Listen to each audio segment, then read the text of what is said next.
मूर्ति में भगवान देखते हो, बाकी इंसान में नहीं दिखता है। चलता फिरता चेतन भगवान नहीं दिखता है, बाकी जड़ में तुम्हें भगवान दिखता है। खुद चेतन भगवान तू है, तुझे जड़ मूर्ति क्या करेगी। सच्चा भगवान तेरे अंदर चेंज लाएगा। हर एक को पत्थर में भगवान दिखते हैं, तो पत्थर में तो हरि दिखे, इंसान में देख ना पाए। पत्थर में भगवान देख लिया, शुक्र है उसमें भी देख लिया भगवान। लेकिन उसमें भी कब तक देखते हो? जब तक तुम्हारी प्रार्थना सुनी जाती है, जब तक तुमने जो कुछ उस मूर्ति के आगे प्रार्थना की वो पूरा हो रहा है, तब तो ये बहुत बढ़िया भगवान है। लेकिन अगर वो न सुने, तुम प्रार्थना करके आओ, उसका विपरीत होता जाए, तो तुम मानना बंद कर दोगे। तो व्यक्ति वास्तव में भगवान किसको मान रहा है? अपनी सहूलियतों से, अपने अच्छी जो उसकी परिस्थिति है उस कारण से वो किसी को भगवान मान रहा है। तो स्वार्थवशी तो मान रहा है भगवान। भगवान तो हमको हर हालत में हर एक को मानना है, तत्व से मानना है भगवान हर एक को। और उस पत्थर में प्राण प्रतिष्ठा की जाती है, मूर्ति बनती है, तब वो भगवान कहलाने के लायक बनता है। एक बहुत अच्छा दृष्टांत सत्संग में चलता है कि एक मूर्तिकार था, वो मूर्तियां बनाता था। उसने एक बार एक मंदिर का निर्माण हो रहा था, तो उसके लिए उसको एक मूर्ति बनानी थी भगवान की। तो उसने एक पत्थर लिया बड़ा सा, और उसमें छेनी हथौड़ा चला के वो कटिंग कर रहा था मूर्ति बनाने के लिए। लेकिन जैसे ही थोड़ा छेनी हथौड़ा लगा तो वो पत्थर को होने लगा कष्ट, वो सह नहीं पा रहा था छेनी हथौड़े की मार। तो वो कारीगर के हाथों से छिटक के दूर चला गया, दूर गिर गया। तो मूर्तिकार वहाँ बैठे था, उसने सोचा कोई बात नहीं, दूर चला गया है, वे चटक भी गया जाके। अब जो हाथों से छिटक के जाएगा, जहाँ गिरेगा तो चटकेगा भी। अब तो उसमें फिर मूर्ति बन ही नहीं सकती है, क्रैक्स पड़ जाएंगे उसमें, तो कैसे बनेगी मूर्ति। उसने फिर दूसरी ऐसे शिला उठाई, दूसरा पत्थर उठाया, उसको शेप देने लगा। वो पत्थर भी सहता रहा, लेकिन पूरा नहीं बन पाया, अभी आधा ही बना था। तो उसको लगा कब तक मैं सहूंगा, कितना सहूंगा, इतना कष्ट हो रहा। आखिरकार वो पूरा नहीं बना और अधूरे में ही वो भी छिटक के दूर चला गया। अब उसने सोचा ये भी दूर चला गया, इसको कौन पूरा करेगा। अपनी मर्जी से ही गया है दूर, अधूरे में ही पूरा चला गया, पूरा बनना ही नहीं चाहा इसने। उसने तीसरा पत्थर उठा लिया। अब उसको उठा के उसके ऊपर वो अपना छेनी हथौड़ा चला के उसमें शेप देने लगा, भगवान की मूर्ति उसमें से प्रकट करने लगा। वो सहता रहा। वो पत्थर हर कष्ट को, हर मार को सहता रहा। जब उसने पूरा सहा तो बहुत सुंदर मूर्ति तैयार हो गई। जब सुंदर मूर्ति तैयार हुई, उसको मंदिर भी तब तक बन ही चुका था, तो उस मूर्ति को उस मंदिर में जाके स्थापित किया गया, प्राण प्रतिष्ठा हुई उसकी। सबने आके शीश झुकाया, पूजा की, सर झुकाया। तो वो जो मूर्तिकार था वो भी आया मंदिर में, और उसने भी हाथ जोड़ के उस मूर्ति के आगे सर झुकाया, प्रणाम किया उसको, पूजा की उसकी। तो मूर्ति में से आवाज आती है, अरे आप मेरे को क्यों प्रणाम कर रहे हो? मुझे बनाने वाले, मुझे गढ़ने वाले तो आप ही हो। आपने ही तो मुझे इस लायक बनाया। आप नहीं बनाते तो मैं कैसे बनता? वरना तो मैं साधारण पत्थर था। मुझे भगवान बनाने वाले तो आप ही हो, तो आप क्यों मेरे आगे झुक रहे हो? तो जब ऐसी आवाज मूर्ति के अंदर से आई उस मूर्तिकार के लिए, तो उसने जवाब दिया कि मैं तुमको इसलिए झुक रहा हूं कि तुमने इतना सहा। मैंने तो बनाना चाहा, लेकिन तुमने सहयोग किया, तुमने इतना सहा, तो इसलिए तुम पूजनीय हो। तो जो पत्थर की मूर्तियां बनती हैं वो पूजनीय हो जाती हैं, क्योंकि वो इतने कष्ट सहती हैं, और फिर उनके अंदर भगवान की भावना रखी जाती है। जैसी भावना वैसा फल। हम उन मूर्तियों में भगवान देख लेते हैं क्योंकि हमारी भावना है, लेकिन एक एक शरीर को भी तो भगवान ने अपने हाथों से गढ़ा है। तो उस मूर्ति में भी तो भगवान ने प्राण प्रतिष्ठा की है। एक एक शरीर में प्राण कौन डालता है? किसी भी जीव में प्राण कौन डालता है? चाहे वो मनुष्य हो, 84 लाख योनियों में कोई भी हो, सबके अंदर तो जीव है। वनस्पतियों में, प्रकृति में भी, बीज के अंदर भी तो जीव है। वो भी अंकुरित हो रहा है, वो भी बढ़ रहा है, वो भी अपने जैसे फल फूल और तैयार कर रहा है। तो ये सब कैसे हो रहा है? तो सबके अंदर प्राण डालने वाला तो वो भगवान है। तो हम उनमें क्यों नहीं भगवान देख पाते? उनकी तरफ ध्यान ही नहीं जाता। गुरु हमारा विवेक खोलता है। जब विवेक खोलता है तब हम हर एक पे भगवान देख पाते हैं। जो भी बात चल रही थी लास्ट में गुरु जी की, कि शम दम दया विवेक को रखना संभाल के। आप अपने अंदर जो शम है, दम है, दया है, विवेक है, उसको संभाल के रखो। बड़ी जल्दी अविवेकी बन जाते हैं। बिन सत्संग विवेक ना होए, सत्संग में आए विवेक हुआ। लेकिन जब आप सत्संग के दायरे से हट जाते हो, माया में रहना शुरू कर देते हो, तो आपका विवेक के ऊपर भी धूल पड़ती जाती है। आपका विवेक भी जैसे धूमिल हो जाता है, वो उसकी चमक खत्म, और उससे आप विवेक से इस्तेमाल लेना, काम लेना बंद कर देते हो। विवेक का इस्तेमाल करते ही, क्योंकि उसके ऊपर तो धूल पड़ गई है, माया की धूल पड़ गई उसके ऊपर। तो विवेक को संभाल के रखो। परिस्थितियां आती हैं, उसमें अपना विवेक आपके पास खुला होना चाहिए। ये चीज़ ना गलत हो रही है, यहाँ पे ना मेरी इच्छा है, यहाँ मेरा काम है, यहाँ मेरा क्रोध है, यहाँ मेरा लोभ है, यहाँ मेरा मोह है, अहंकार है। अपने को पता होना चाहिए। विवेक खुला होगा तो आपको पता होगा कि जो भी तुम्हारे अंदर भावनाएं मन में उठती हैं, उसके पीछे कारण क्या है, कौन सा विकार है, जिस विकार के अधीन होके हम उस प्रकार की भावनाओं के अधीन हो रहे हैं। और उन्हीं भावनाओं के अधीन होके वैसे ही फिर हम कर्म भी करते, उन्हीं भावनाओं के अधीन होके वैसे ही हम भाषा भी बोलते हैं। तो हमें पहचानना आता है जब हमारा विवेक खुला होता है। तो विवेक को तो हमेशा संभाल के रखो। सत्संग में रोज नियम से आते रहोगे, गुरु वाक्य सत्यम करते रहोगे, तो विवेक खुला रहेगा। और जब कभी तुम्हें लगे कि मैं रोज आता भी हूँ, सुनता भी हूँ, लेकिन फिर भी अब मेरा मन भटक रहा है, अब मेरा मन इधर उधर जा रहा है, अब मुझे सत्संग की बातें, गुरु का संग, ये सब अच्छा नहीं लग रहा है, तो सोचो कि अब मेरा कोई बहुत खराब समय आ रहा है, उससे मुझे सुजाग हो जाना है।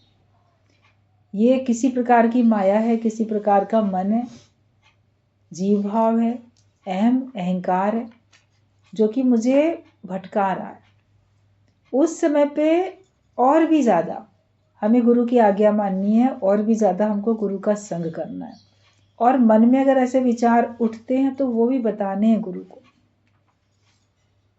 कि गुरु तुम मेरे को साथ ले लो, वरना संभव है मैं भी भटक जाऊंगा, गिर जाऊंगा मैं भी। मेरे मन में ऐसे ऐसे विचार आ रहे हैं। अपने मन से हमें सच्चा बनना है और गुरु से भी सच्चा बनना है, तब आपका विवेक हमेशा जागृत रहेगा।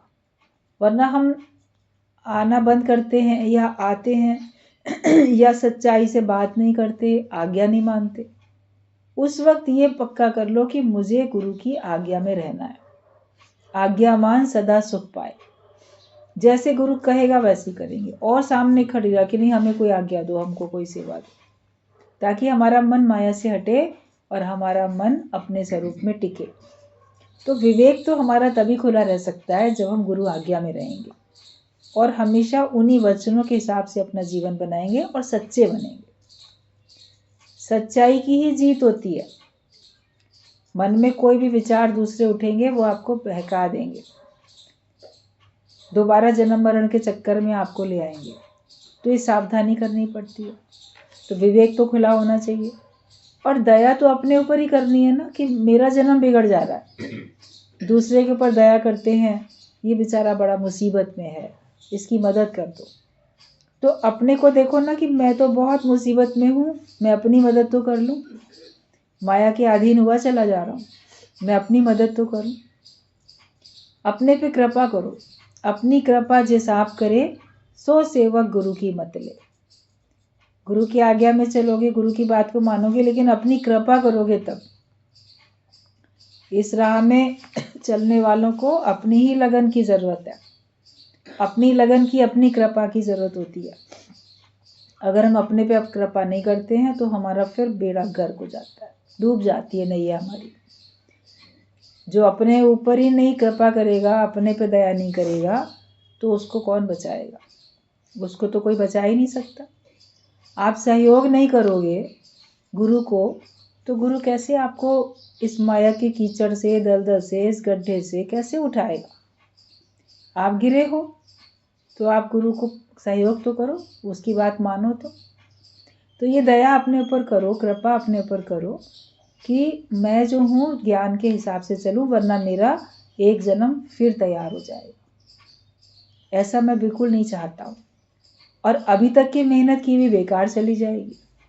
अभी आधी मेहनत हुई है तो फिर बाकी आधा अगर रह गया तो कौन बनाएगा? जिसने पत्थर ने पूरा सहा वो तो पूजनीय बना ना। हम आधे बन के सोचते हम पूरे हो गए, और मन के अधीन होके, माया के अधीन होके, कामनाओं के, इच्छाओं के, सांसारिक सुखों के अधीन होके हम छोड़ देते हैं, अधूरे में ही चले जाते हैं। तो पूरा कौन करेगा तुमको? कोई भी पूरा नहीं कर पाएगा। तुम अधूरे ही अधूरे रह जाओगे, कच्चे ही रह जाओगे। चावल जब आप बनाने के लिए रखते हो भगोने में, तो अगर वो आधे कच्चे हैं और आधे पक्के हैं अभी, तो उनको पूरा पकने तक आपको अग्नि के संपर्क में रखना पड़ता है। आप बोलो कि नहीं नहीं, अभी आधा उठा के रखे ले रहे हैं और इसको बाद में पका लेंगे। अगर आपने अधूरे, आधे पक्के आधे कच्चे चावल कभी उठा के, भगोना उठा के आपने दूर रख दिया और कुछ दिन के बाद में आप उसको बोलो लाओ पका लें, तो फिर वो पक्के कभी नहीं बनेंगे, वो ऐसे ही रह जाएंगे। फिर आप उसमें कितना पानी डालो, कितने आप उसमें आग लगाओ, आप देखो वो बनेंगे ही नहीं, वैसे ही रह जाएंगे वो। तो हम भी अधूरेपन में, अगर हम कच्चे आधे पक्के होके अगर हम ज्ञान छोड़ देते हैं, गुरु का संग छोड़ देते हैं, तो हमको पूरा कोई नहीं कर सकता। इसलिए अपने ऊपर कृपा करनी पड़ती है कि पूरा होने तक, जहाँ इतना सह लिया तो और सह लेते, जब इतना बन गए तो आगे भी बनेंगे। तो दया अपने ऊपर करो, वरना तो दूसरा जन्म तैयार है। और शम दम जो बोला गया है, संयम, मन का संयम, इंद्रियों का संयम। अपने ऊपर कृपा करोगे तो आप मन के ऊपर संयम कर पाओगे। मन की भावनाओं के साक्षी तो तुम ही हो। बाहर के इंद्रियों से जो कर्म हो रहे हैं उसको तो सारा संसार देख रहा है, लेकिन मन से जो करते हो उसको तो तुम ही जान रहे हो ना, उसको तुम ही देख रहे हो। तो मन का संयम होता है कि सब तरफ भगवान ही भगवान दिखे, जगत है ही नहीं, जगत मिथ्या लगे, और जहाँ मेरा मन जा रहा है वहाँ कुछ सार नहीं है, मृग तृष्णा का जल है।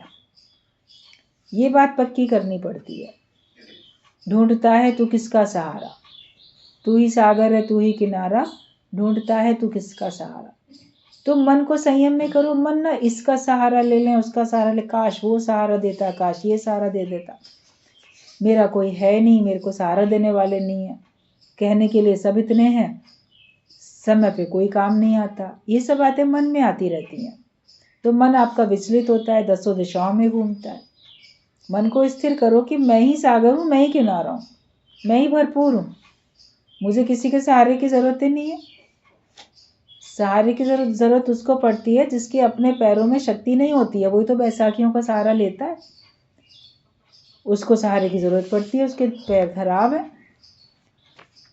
दोनों तरफ बैसाखी लगा के चलेगा, वॉकर से चलेगा, स्टिक लेके चलेगा, व्हील चेयर पे चलेगा। लेकिन जिसके पैर ठीक हैं उसको बोलो ले ये बैसाखियाँ लेके चलो, बोलेगा अरे मैं क्यों लेके चलूँ बैसाखियाँ, मैं तो ऐसे ही चल सकता हूँ आराम से।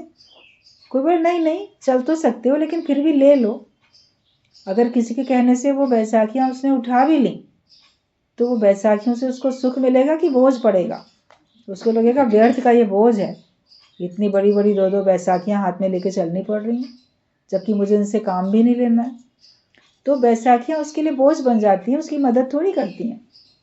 इसलिए वो कहता है नहीं, मैं ये बोझ ज़बरदस्ती क्यों उठाऊँ, एक तरफ रख देता है।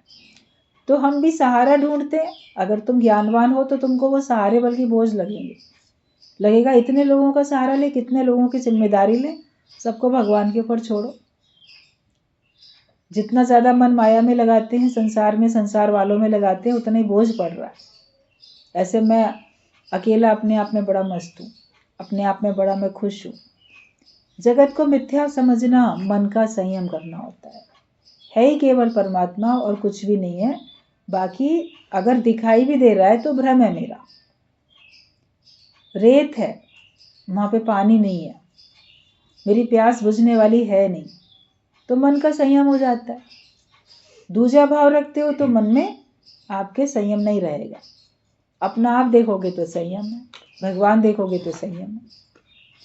द्वैत खत्म हो जाए, अद्वैत में आ जाए और मन को वश में करो कि क्यों जा रहे हो, मिलेगा क्या, माया से हमको मिलेगा क्या। और इंद्रियों का संयम, मन में कितना भी आपके विचार उठ रहा हो, लेकिन उनको इंद्रियों का साथ फिर नहीं दो, जबरदस्ती भी कंट्रोल करो। उसको अगर आप सहयोग नहीं करोगे तो फिर भी बचत है, आपकी रुकावट जो हुई थी, विघ्न पड़ा था, उससे आप बच जाओगे। तो इंद्रियों का संयम भी जरूरी है कि हमारा इंद्रियां संयमित होके रहें, इनसे कोई गलत काम ना हो, इनसे कोई अमर्यादित काम नहीं होना चाहिए, अज्ञानता से भरा हुआ काम कुछ भी नहीं होना चाहिए। ऐसा काम नहीं करें जिसमें हमारी शोभा खत्म होती है, नाम खराब होता हो। तो इसके लिए हमें कंट्रोल करना पड़ता है, वाणी का भी, इंद्रियों का भी, सबका हमें कंट्रोल करना पड़ता है। बोलते हैं मन तो है जैसे बिल्कुल लंगड़ा और शरीर है अंधा। तो अंधे और लंगड़े की आपस में मित्रता होती है, दोनों मिलके कर्म बनाते हैं। भाई मन जैसे लंगड़ा है कि वो खुद चल नहीं सकता, मगर वो आंखों से देख रहा है। अगर दो दोस्त हैं, एक आंखों से देख पाता है, एक नहीं देख पाता, तो जो देख पाता है वो देख के बताएगा ना, देखो यहाँ वो है चीज़, चलो उठाए, मगर उसके पैर ही नहीं चल रहे तो वो अंधे का सहारा लेके चलेगा ना, वो तब उसको मिलेगा वो पदार्थ, दोनों को ही मिलेगा। एक अंधे और लंगड़े की दोस्ती थी, वो लोग साथ साथ चलते थे एक दूसरे का सहारा लेके। लंगड़े दोस्त ने कहा, देखो सामने ना बगीचा है, बड़े पके पके उसमें बढ़िया आम लगे हुए हैं, फल तोड़ के खाएंगे, लेकिन मैं तो लंगड़ा हूँ, मैं तो वहाँ तक पहुँच नहीं सकता, अंधा तो देख नहीं सकता है कहाँ है। मतलब मेरे को कंधे पे बिठा के लेके चलोगे ना, तो मैं जैसे बताता जाऊँगा वैसे चलना। अंधे ने भी उसकी बात मान ली, चले गए, ले गया उसको वहीं, और वो उसके कंधे पे चढ़ा था और उसने फल तोड़ लिए और तोड़ के दोनों खाने लगे। दोनों तो मिलके खाएंगे। माली ने देख लिया, आया तो दोनों को डंडे से मारा, भगाया, मार तो दोनों को पड़ी। अब वो बोले, अंधा मैंने कहाँ तोड़ा था, ये तो इसने तोड़ा था। तो माली तो बोलेगा, तुमने साथ तो दिया था ना, तुम आए क्यों उसको लेके? अगर वो देख रहा था, तुमसे कह रहा था, तो तुम्हें तो नहीं आना चाहिए था, तुमने हामी क्यों भरी? तुमने बोला ना, अच्छा ठीक है मैं ले चलता हूँ तुमको वहाँ, तो दोषी तो तुम भी बराबर के हो। भले तुमने देखा नहीं, लेकिन तुमने उसको सहयोग तो करा। तो मन में बहुत सारे विचार उठ रहे हैं, मगर शरीर हमारा सहयोग क्यों करता है? सहयोग करेगा तो कष्ट तो उसके ऊपर भी आएगा, मार तो उसको ही पड़ेगा, भोगना तो उसको ही पड़ेगा। मन में कोई बातें हैं, मन में ही रहने दो, शरीर को साथ नहीं दो, तो भी आप बच जाओगे बहुत सारी बातों से। तो मन का संयम और इंद्रियों का संयम, इन सबको हमें हमेशा रखना है संभाल के, तभी आपकी ब्रह्माकार वृत्ति रह सकती है। मन का, इंद्रियों का संयम, अपने ऊपर कृपा और विवेक हमेशा खुला है। तभी बात बोली गई कि शम दम दया विवेक को रखना संभाल के, इसको तो संभाल के रखो। किसी के भी आगे हम ऐसे दिखाएंगे कि हमारे को तो कुछ है नहीं, मेरे पास कुछ है नहीं, मैं बड़ा गरीब हूँ, मैं बड़ा दीनहीन हूँ, मैं बड़ा दुखी हूँ। आप अपने दुखों का प्रदर्शन करते रहते हो, अपनी गरीबी का प्रदर्शन करते रहते हो, तो लोग आपको भ्रमित करके आपसे फायदा उठाते रहते हैं। मैं बड़ा गरीब हूँ तो कोई बोलेगा तुम्हारे पैसे ना दुगने कर देंगे, यहाँ पे लगा दो, ऐसा कर दो, वैसा कर दो। तुम्हारे अंदर और लोभ लालच भर देते हैं। गरीबी को दूर करने के लिए तुम भी सोचते हो चलो ठीक है इसकी बात मान लें। मैं बड़ा दुखी हूँ, मेरा कोई है नहीं, तो कोई बोलेगा अरे हाँ मैं ना तुम्हारे, तो तुम्हारे से हमदर्दी करके वो फिर तुम्हारा नुकसान करेगा।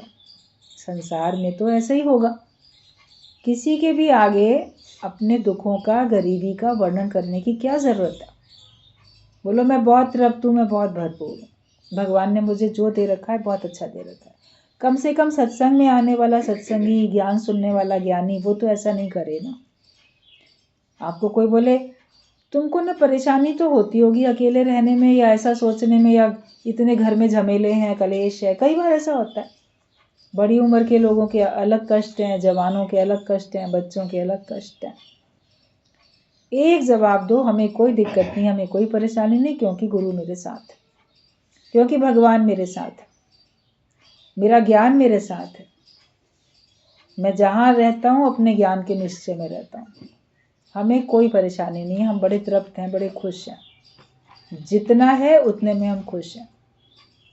जब ऐसा दूसरे को जवाब दोगे तो अगला इंसान आपके साथ व्यर्थ की हमदर्दी करना और आपको ठगना बंद कर देगा, और वो सोच लेगा कि ये कितना दृढ़ है, ये कितना शक्तिशाली है, इसको हम बातों में ले नहीं सकते।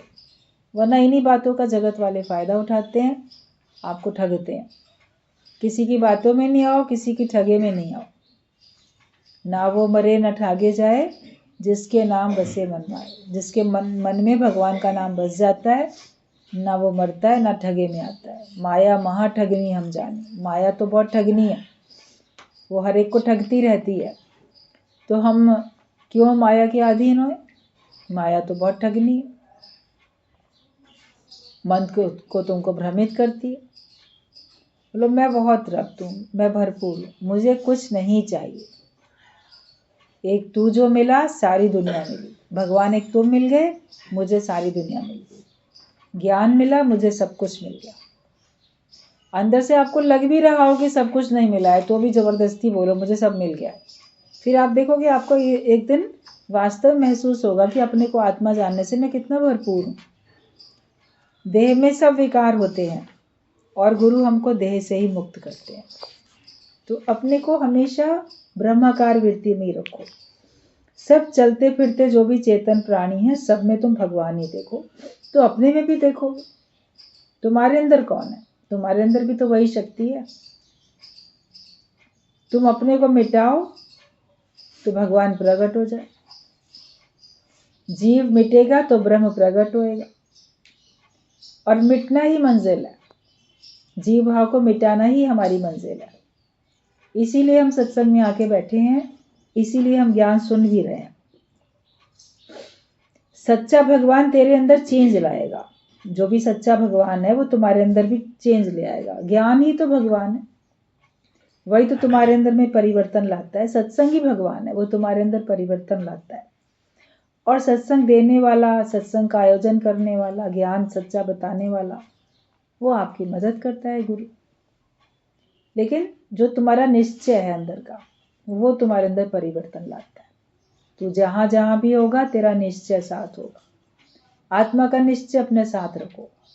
तो जो तुम्हारा निश्चय है, निश्चयात्मक बुद्धि तुम्हारी है, उसी से तुम्हारे अंदर परिवर्तन आया ज्ञान के कारण से। तो असली भगवान वही है। और तुम सबको अपना फायदा फिर बता सकते हो। जब तुम्हारे अंदर परिवर्तन आएगा तब तुम सबको अपना फायदा बता सकते हो। गुरु शिष्य कोई नहीं है, तू स्वयं भी तो सच है। ना कोई गुरु ना कोई शिष्य, तू स्वयं भी तो सच है। वही सच तो तू स्वयं भी है। कोई पहले उसकी ज्योत जल गई, किसी की बाद में जली। एक दिया पहले जल गया, उसके बाद उसने बाकी बुझे दियों को जला दिया। तो जलने के बाद तो सब बराबर है। हमारी भावना है जो कि हम अंत तक गुरु के आगे नतमस्तक होते हैं। अगर हम ना हो तो हमारे अंदर का ज्ञान का दिया फिर बुझेगा, हमको अहंकार आ जाएगा। अभिमान से बचने के लिए अपने सर पे हमको साकार गुरु को रखना पड़ता है। निराकार भगवान का हुक्म हमेशा अपने आगे रखना पड़ता है। वरना आपका जीव भाव फिर सामने आएगा, आप अहंकारी फिर बनते चले जाओगे।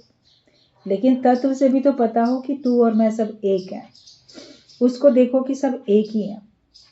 अगला भी वही है और तुम भी वही हो। जो तू है सो मैं हूं, जो मैं हूं सो तू है। मगर इसमें ये नहीं कि जो तू है सो मैं हूं तो हम भी बाबा तुम भी बाबा, तो पानी कौन भर लावा, वो फिर अहंकार आ जाएगा। उस अहंकार से अपने को बचाओ। निष्काम सेवा से ही तेरा उद्धार होगा। अपना संशय भ्रम गुरु से निवृत्त करो। आत्मा को जानने से पूरी की पूरी पहेली सॉल्व हो जाएगी। तुम कैसी भी प्रॉब्लम लेके आओगे तो गुरु तुम्हें आत्मा ही सुनाएगा। कृष्ण के पास अर्जुन दुनियावी झगड़ा ही लेकर आया था, तो कृष्ण ने उसे ये ज्ञान ही समझाया। मोह निकालने के लिए अर्जुन को ज्ञान ही दिया। लड़ाई भी एग्रेसर होकर नहीं कर रहा था, वो तो अपने डिफेंस में कर रहा था, लड़ने के लिए खुद थोड़ी आगे बढ़ रहा था। दूसरा ही लड़ने के लिए आया है तो अपने को बचाने के लिए उसको युद्ध करना पड़ रहा है।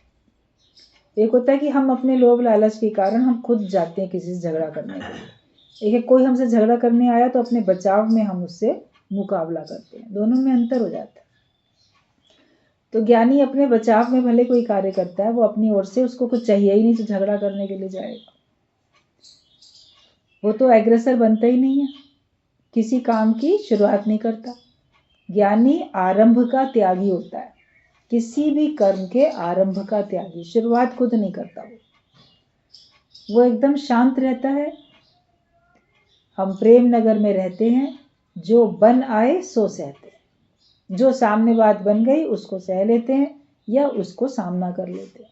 बाकी हम तो हमेशा ईश्वरीय प्रेम में ही रहते हैं। तुम सबको आत्मा में ही टिकाओ, खुद भी आत्मा में रहो और सबको आत्मा में टिकाओ। बोलने वाला कौन है, शब्द कौन है, तू कौन है, मैं कौन हूं, उस बात में जाओ कि आखिरकार है तो सब भगवान ही, उसके अलावा तो कुछ भी नहीं है। तू कौन, मैं कौन।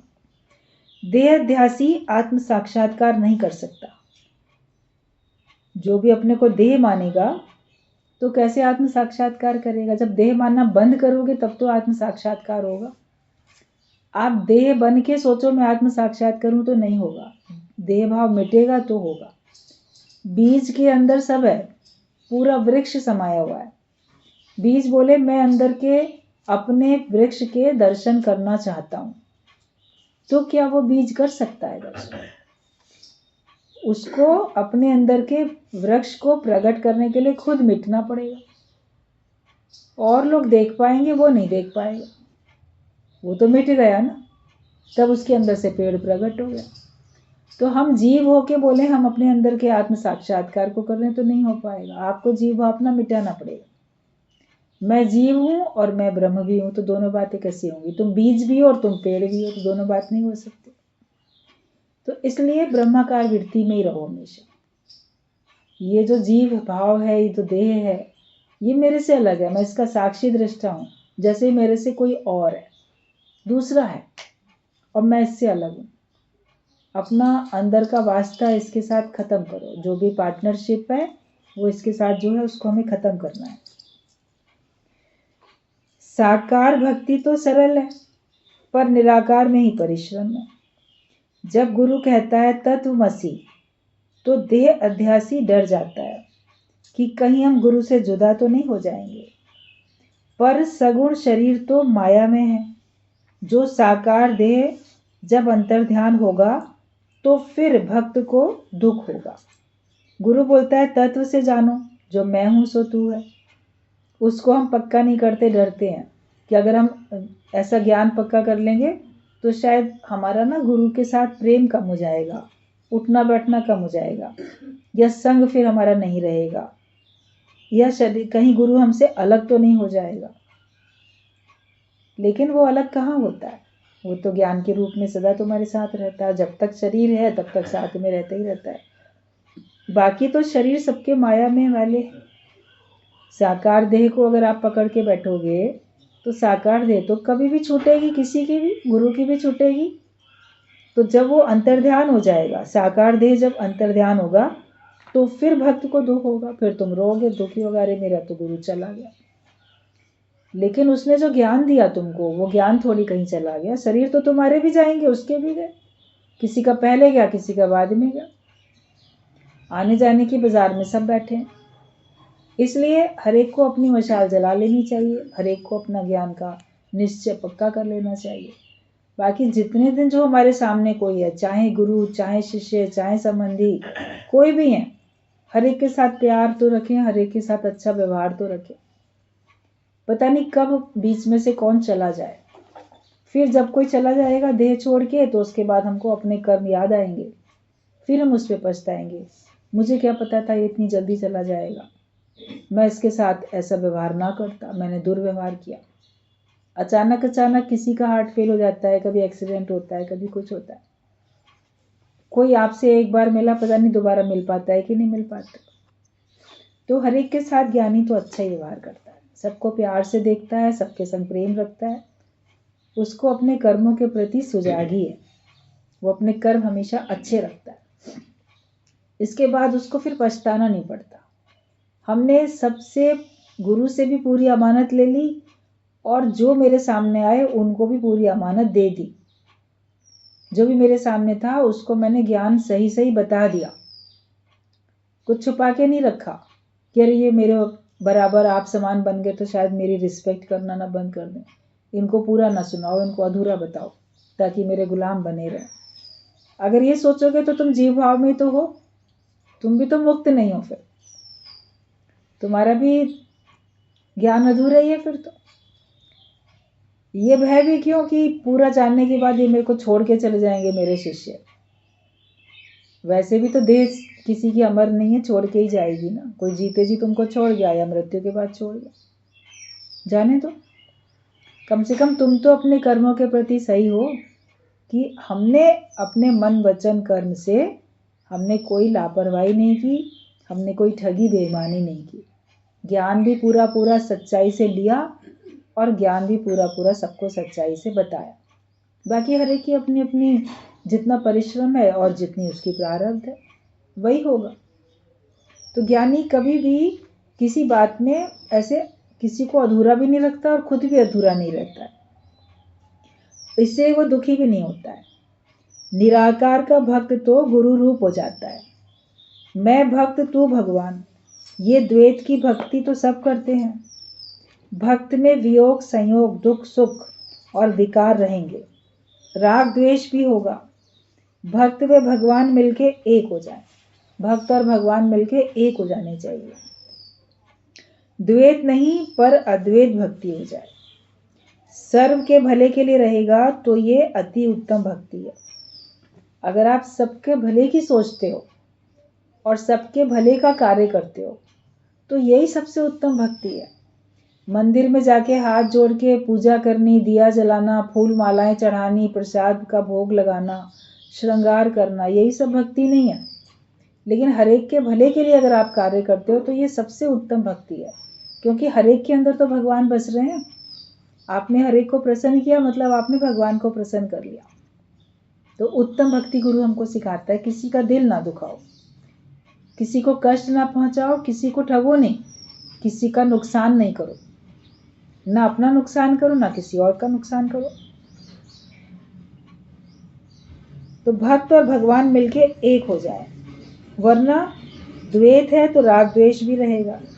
द्वैत नहीं है पर यहाँ अद्वैत भक्ति है, यहाँ पे द्वैत नहीं है, अद्वैत भक्ति होती है। सर्व के भले के लिए रहोगे तो ये उत्तम भक्ति है।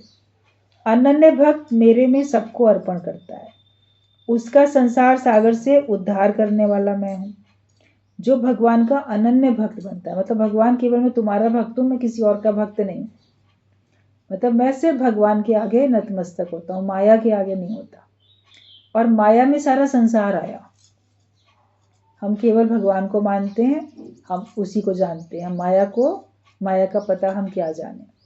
फिर भगवान सब में है ये जान के भले हम उसके आगे झुकते हैं, लेकिन माया समझ के हम उसके आगे अधीन नहीं होते। तो हम अगर ये समझेंगे कि अनन्य भक्त है, और जो अनन्य भक्त बनता है वो भगवान को समर्पण कर देता है, तब उसका संसार सागर से मैं उद्धार करने वाला होता हूँ। शरण लेगा तो सबक मिलेगा। अपनी होशियारी बुद्धि छोड़ दो। कर्म भी तुम करते हो और फल भी मेरे को नहीं चाहिए, ये भाव रखो। कर्म भी करो लेकिन उसका फल मुझे नहीं चाहिए, ये भाव हमेशा रखो। ज़्यादा चालाकी होशियारी करने की ज़रूरत नहीं है। हमको फ़ायदा भी पड़ता रहे संसार का, हम भगवान का भी फ़ायदा लेते रहें, माया का भी फ़ायदा मिलता रहे, दोनों तरफ से मेरे को फ़ायदा मिले। आपको केवल भगवान से फ़ायदा मिले, ये पक्का करो। माया का नुकसान होता है तो हो, लेकिन जो भगवान की भक्ति में लीन रहेगा उसका कुछ नुकसान होता ही नहीं है। उसका माया में भी नुकसान नहीं होता, क्योंकि भगवान कितने रूपों में उसकी मदद करता है। आप एक भगवान का आश्रय लो, भगवान तू ही मेरा सब कुछ है, तू ही मेरा सहारा, तू ही मेरा आधार, तू ही सब करने वाला, तो सबके घट में वही विद्यमान है। फिर आप देखो, आपने उसी की अनन्य रूप से शरण ली तो वो तुम्हारा तो उद्धार कर देता है, तुम्हारे को हर मुसीबत से भगवान बचा लेते हैं। कि भगवान के भक्त को कोई फल भी नहीं चाहिए, वो कर्म करता भी रहता है लेकिन उसमें बदले में फल नहीं चाहता, और निष्कामी भगवान से कुछ मांगता नहीं। आप अगर निष्कामी होके रहोगे तो भगवान से कुछ मांगोगे नहीं। जो आपके सामने कर्तव्य कर्म है वो आपके सामने आया, आपने किया, मगर बदले में भगवान से कुछ मांगा नहीं। भगवान के आगे हाथ जोड़ के ही लोग मांग लेते हैं। मंदिर सामने पड़ा, सर झुकाया, अभी टाइम नहीं है, मंदिर में अंदर भी नहीं गए, राह चलते चलते भी सर झुकाया, भगवान तुम्हारी जय हो मन में सोचा।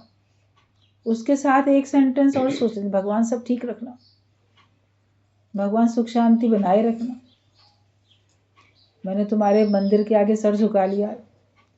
तो एक प्रणाम करने पर भी आप चाहते हो कि मुझे सब मिल जाए। निष्कामी जो होता है वो भगवान से कुछ नहीं चाहता, उसको झुकने में आनंद है, उसको प्रणाम करने में आनंद है, और इसलिए वो बदले में कुछ नहीं चाहता कि मैं तुम्हारे आगे झुका हूँ इसलिए तुम मुझे कुछ दो, मैं तुम्हारे आगे झुका इसलिए मेरी तुम इच्छाएं पूरी करो। मुझे झुकने में आनंद आ रहा है इसलिए मैं झुक रहा हूँ, मुझे तुम्हारा बनने में आनंद आ रहा है, तुम्हारा हो जाने में मुझे तृप्ति मिलती है, इसलिए ये मेरी खुशी है। तुमने मुझे शरण में रखा, ये तुम्हारा बड़प्पन है।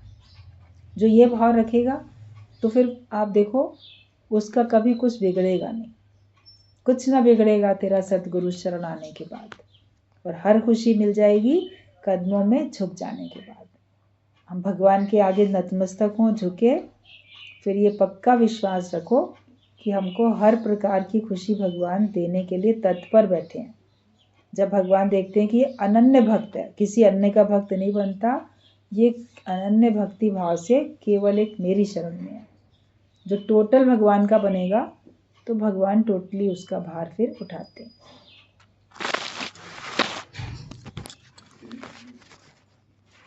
सुख शांति